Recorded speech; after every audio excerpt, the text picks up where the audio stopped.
ఒరిస్సాలోని Kalinga institute of industrial టెక్నాలజీలో ఒక ఉదంతం జరిగింది. అక్కడ ఒక నేపాలీ స్టూడెంట్ సూసైడ్ చేసుకుని చనిపోయింది. ఆ అమ్మాయి పేరు ప్రాకృతి లంసాల్.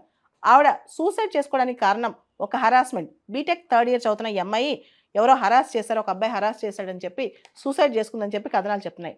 దీంతో ఆ యూనివర్సిటీలో చదువుతున్న నేపాలీ స్టూడెంట్స్, ఇంటర్నేషనల్ స్టూడెంట్స్ ప్రొటెస్ట్లు దిగారంట. అప్పుడు యూనివర్సిటీ అందరినీ టెంపరరీగా అందరు ఫారెన్ స్టూడెంట్స్కి క్లాసులు ఆపేసింది. ఫర్దర్ ఇన్ఫర్మేషన్ ఇచ్చేదాకా మీ క్లాసులు జరగవని చెప్పింది. ఈ విషయం ఇప్పుడు ఇండియా నేపాల్ సంబంధాల దాకా వెళ్ళింది. ప్రభుత్వాలు ఇన్వాల్వ్ అయ్యాయి, డిప్లొమాటిక్ ఆఫీసర్స్ ఇన్వాల్వ్ అయ్యాయి, స్టూడెంట్ కమ్యూనిటీస్ ఇన్వాల్వ్ అయ్యాయి, అందరూ ఇన్వాల్వ్ అయ్యారనమాట. నేపాలీ విద్యార్థుల చదువు, వాళ్ళ రక్షణపై నేపాలీ ప్రైమ్ మినిస్టర్ కూడా ట్వీట్ చేశారు. దాంతో ఈ ఇష్యూ ఇప్పుడు చాలా ఫ్లేరప్ అయిపోయిందనమాట.